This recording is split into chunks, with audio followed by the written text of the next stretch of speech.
USA, Australia. Here we go. 1,000 meter team pursuit. This to and 5. So going around the first bend, and as they do, Australia at the other end are just coming out of their first bend, making the turns. Of course, it's a team pursuit because the ladies set off first, and the men have to try and catch up with them, and then it's the combined scores, and the key result is the times of the ladies.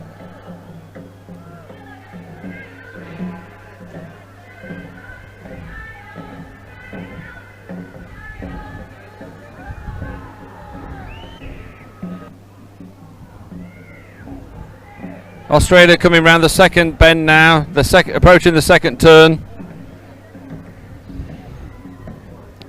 I don't know, I can't tell at this stage whether the men are making a dent on the ladies, but certainly they're coming round their second bend. I look like the Australian men look like they're catching the ladies.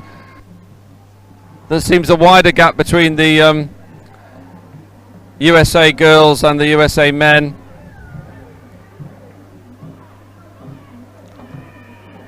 So the men from the USA are just coming out of their second turn now, as are Australian men. They're definitely starting to catch, but whether they catch them up before the end of this race is a guess.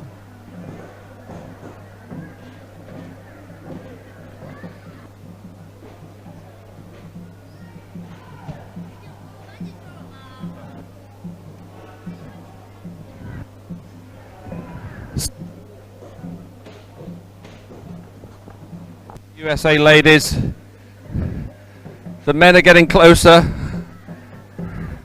Definitely now they're edging towards the ladies. The gap is starting to close, and they've certainly made up ground, because at the previous turn the Australians looked like they were edging closer to their ladies, but I think Team USA maybe just pinching it at the moment, but it can turn again when they go through these turns.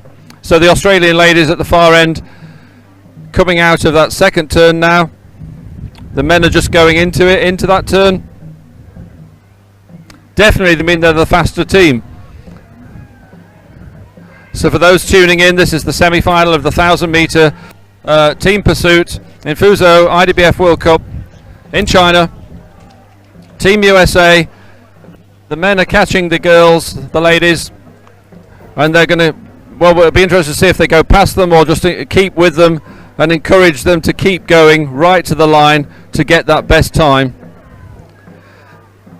Australia can't quite see because there's a little bit of a block on the view, but Australia, I think there's definitely a bigger gap between the ladies and the men. But that, like we say, that doesn't necessarily mean they're slower or faster, because it's all down to times, and the key time is these ladies' times. Here they come past us, the Premier ladies. I got Mike with me actually, IDBF President Mike Haslam. What do you think, Mike? Well, we're trialling different styles with this race. This is the second style, where the women start 100 metres in front of the men try and catch them. So it's the slowest, it's the last team over the line, last crew of the team that the time's for. In the heats we did it slightly differently, with them starting from the same start point, but having a 20-second gap between the women and the men. Yesterday, the men caught the women quite easily there, and the racing was I thought, quite exciting, because you were getting two pairs of boats coming around the course, chasing each other. This is a little bit more stretched out, a little bit more technical, I suppose. You'd have to be watching splits and things. So we'll see what the crews think. That's the important thing. Whichever format the crews think best, and as far as the TV is concerned, which looks best, will probably be the way that we go. Yeah, a bit of both, I guess. But well, that's obviously the conclusion of that second semi-final. We'll be able to tell you exactly who is in the grand final as soon as we have that information.